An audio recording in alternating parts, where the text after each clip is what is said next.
হ্যাঁ, এটা আমাদের ১৮তম শুধু নাট্যোৎসব তো বটেই। আম আ আমাদের এটা সবার জানা দরকার যে গ্র্যাজুয়েশন যারা করছে মানে যারা 4th ইয়ারের এটা পরীক্ষাও বটে। মানে ফাইনাল পরীক্ষা এবং সেটা দর্শকদের সামনে এবং ওদের জীবনেরও পরীক্ষা। শিল্পী হওয়ার মানে ১ম ধাপ দর্শকের সাথে যোগাযোগ স্থাপনের। তো আমি যারা এবার এটা খুব মজার ব্যাপার যে ১৮তমতে ১৮ জন ডিরেক্টর। তো এবার যেসব ছাত্রছাত্রী ডিরেক্টর হচ্ছে তাদের শুভেচ্ছা জানাচ্ছি। শিয়া বাটার ও ভিটামিন ই সমৃদ্ধ Lily glam beauty soap. Lily, always beautiful. আর আমার কথা হচ্ছে যে সবাই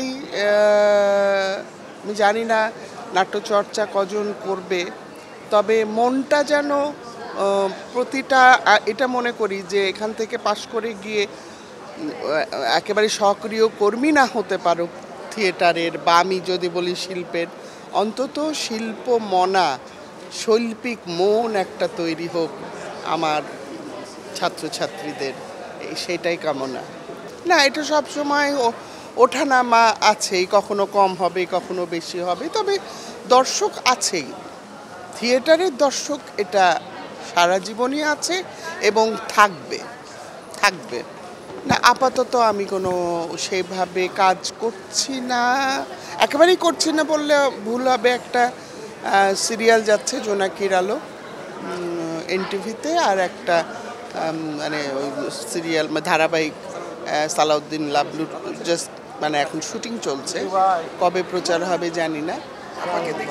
ওইভাবে আগের মতো আর করতে চাচ্ছি না, কাজ একটু কম।